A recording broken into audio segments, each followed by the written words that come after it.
everyone, this is Sharon with Crafty Acres, and today I'm going to be potting up this iron kettle here. This is a huge kettle pot that we have in our front yard, and I'm going to be potting it up. This year I had a hard time trying to figure out what I wanted to plant in it. Every year we usually put a spike in the middle and some geraniums around the side, and we had euphorbia, which had little teeny tiny white flowers. It was mounting euphorbia, and then some purple sweet potato vine, and as well as a green sweet potato vine, and some silver, something silver that dropped down too. And it was really pretty last year. But this year I had a hard time trying to figure out what I wanted to do. So this is what we came up for this year. Okay, so normally what I do when I pick out my plants for this pot, I usually do a thriller, a spiller, and a filler. And what I mean by that is a thriller would be something that would be big and center in the pot. That would get the tallest item. The year we chose to do I planted this from seed. It's actually a dwarf sunspot sunflower. So and it can get 2 feet tall, 2 feet wide, but I think when it's put in a pot, it's not going to be as big. And then we're going to surround it with these coleuses. This is just a bunch of coleuses of different colors and variations. This one has the purple with the green around it. This one has like a purple with almost the peachy hue, and then the red. And then we have, as another layer, we have this plant pentas. I've never planted this before, but it has these pretty purple plumes on it, so I think that'll be pretty. And then we're going to use this as a spiller, our vinca vine. And this is the planter we're planting in.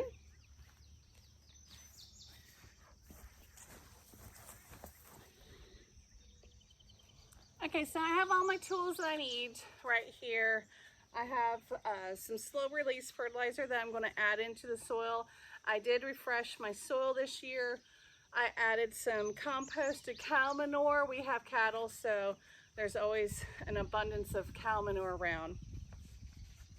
And I say composted cow manure because we feed the great big round bales to them over the winter, and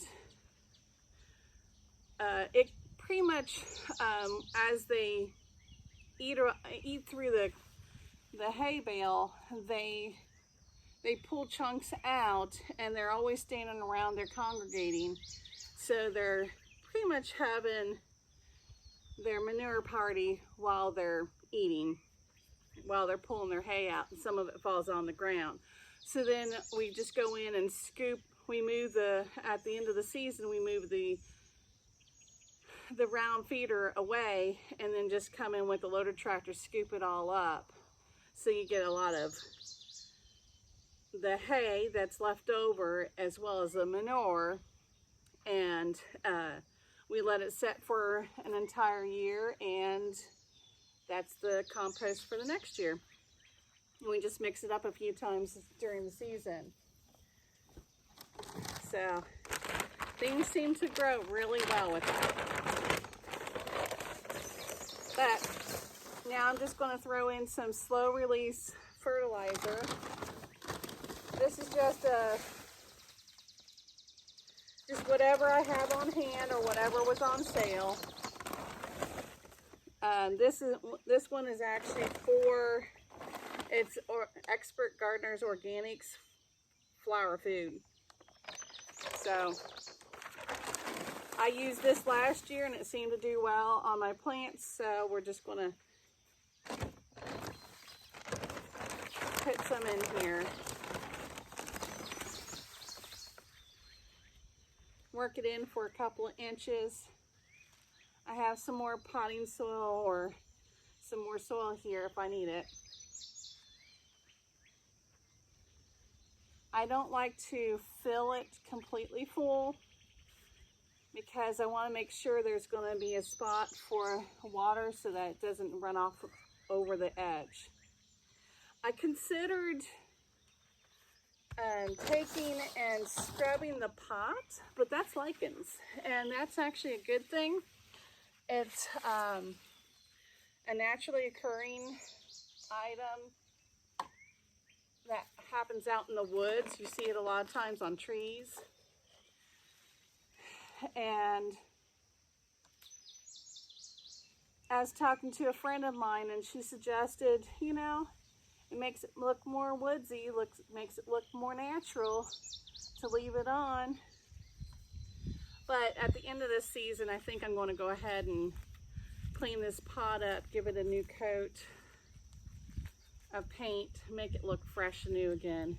I'm going to go a little bit deeper on this. I'm just breaking these roots up just a little bit. I don't have to do a ton. And you may be wondering, why is there a hole in the hostas? That's because I'm starting to move them. They get too burnt up where they're at. They look great for a month or two, and then they start to get burnt. And so that's just another project that we're working on, and we haven't had a chance to get that done. I'm just removing the bottom couple of leaves because they didn't look too good, and it'll fill in. This is a bushing type, so it should bush out more. Now, oh, this one's gonna be my next step down. These now I've never planted these. They get a range of 8 to 22 inches high and 10 to 18 inches wide. But when you pack things into a planter, they're not going to get as big. It kind of makes them size control a little bit. So I'm going to just pop one right here.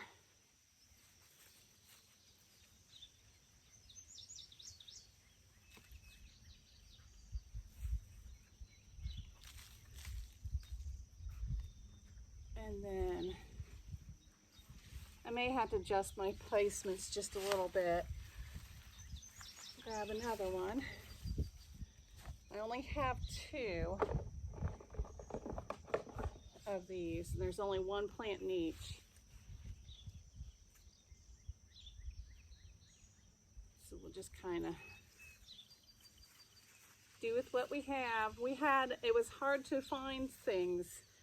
My mom actually picked these out because I'm doing this for her. And she said it was hard to find plants. I guess with everything that's going on in the world today, it's just hard to get things to the stores. Some things have taken a back burner. Now, there's several plants in here. There's 1, 2, 3. There's 3 plants each. And let me make sure that's what we have here. 2, 3. Yeah, there's 3 plants each here. So I think what I'm going to do, let me show you. I probably should have done this before. If I can, I'm going to break these apart. And all I'm going to do, I water these really well.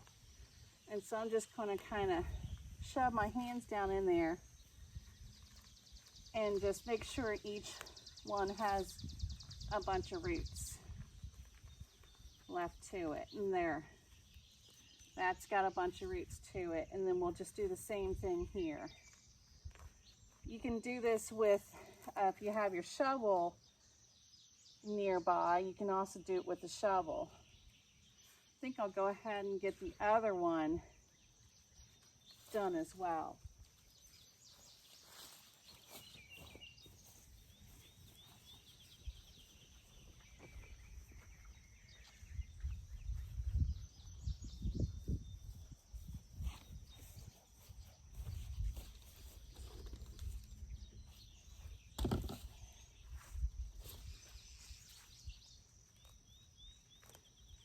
Now if these are drier, they wouldn't pull apart like this as well. And I'm kind of using my hand like I would the shovel.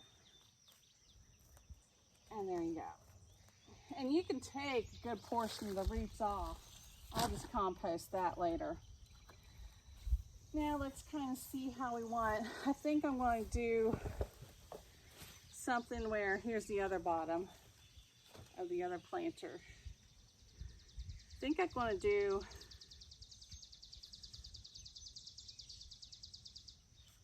in every other thing in here. Let's see. And that's actually pretty good on spacing.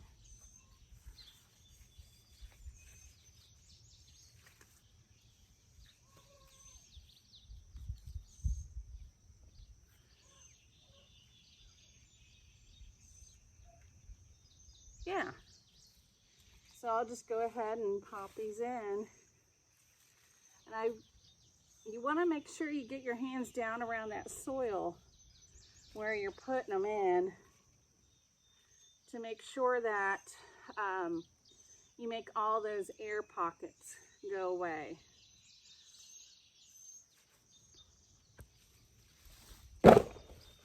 Whoops, got my foot in the pot.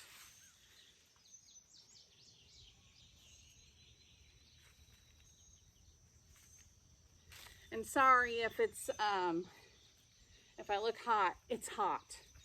It is very hot out.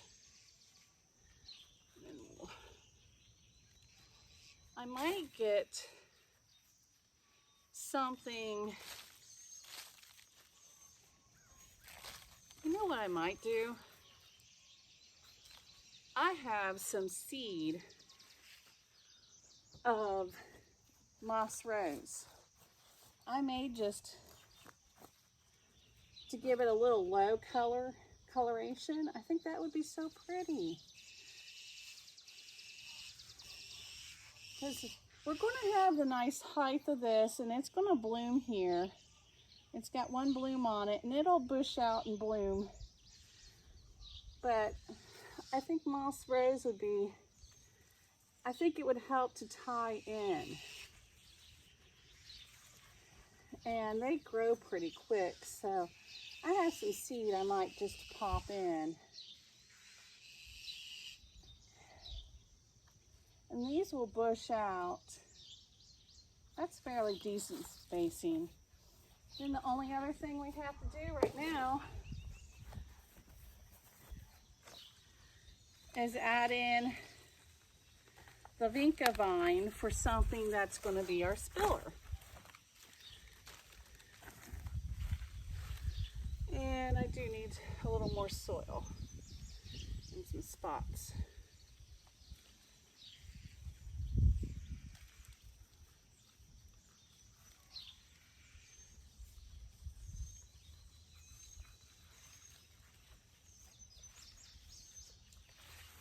Grab a little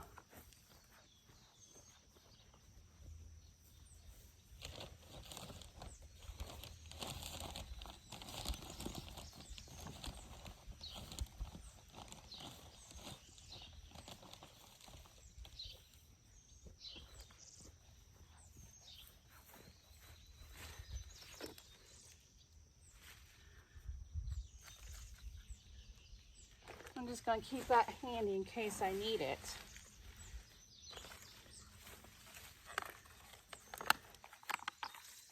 I should probably go ahead and get my spacing.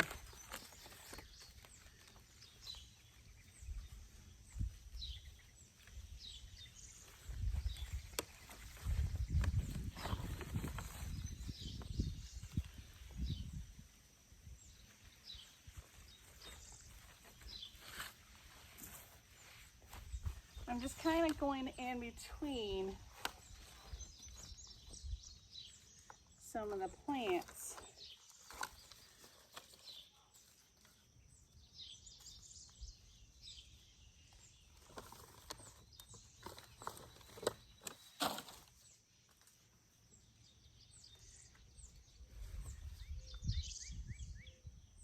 Let's see.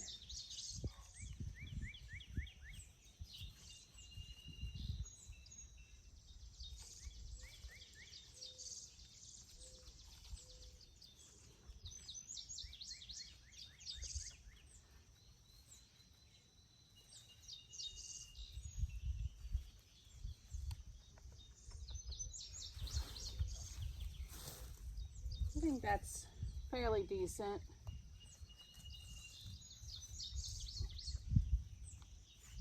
Actually, this one should go over just a little bit.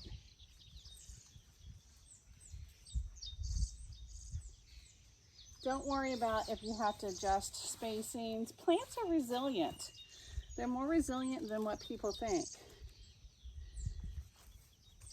They can take a lot of, as long as they have water, and as long as they have light and air, photosynthesis from the light, they're pretty resilient.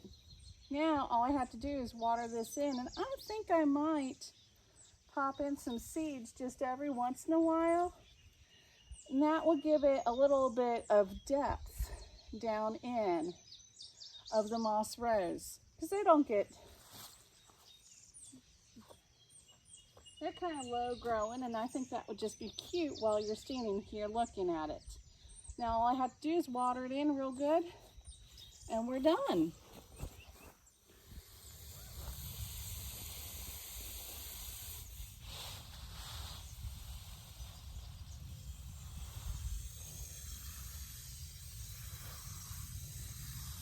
Just gonna water this in real well. Now, because it's so hot and humid, I was trying to get this done before the sun comes over here so they can get a little bit of acclimation. But it's gonna get hot today. It's humid. I'm already feeling it. And I've been out here for a little while setting up for this video. What we can do is, my dad's here. If he sees that these are starting to wilt or anything, he can just put a umbrella over it to kind of help shade them. And that's just kind of what we have to deal with right now, because we're unseasonably warm right now where we're at. And for the next 12 days, it looks like we're going to be in the 90s. And that's unusual for us. But we'll take what we can, and we'll do as many videos and precautions as we can. And if you have any questions, if you have any comments, I would really appreciate some comments about what would you plant in this iron kettle, because I seriously had a hard time trying to come up with something different this year. I was going to go with my standby, my usual, but I just didn't want to do that, and we couldn't find a lot of this stuff. So if you have any ideas of what we could plant in here, please put them in the comments. I'd love to read them. And as always, thanks for watching, and if you would, please like and subscribe. Share this with anybody that you think would find it interesting. Thanks, guys. Have a good day.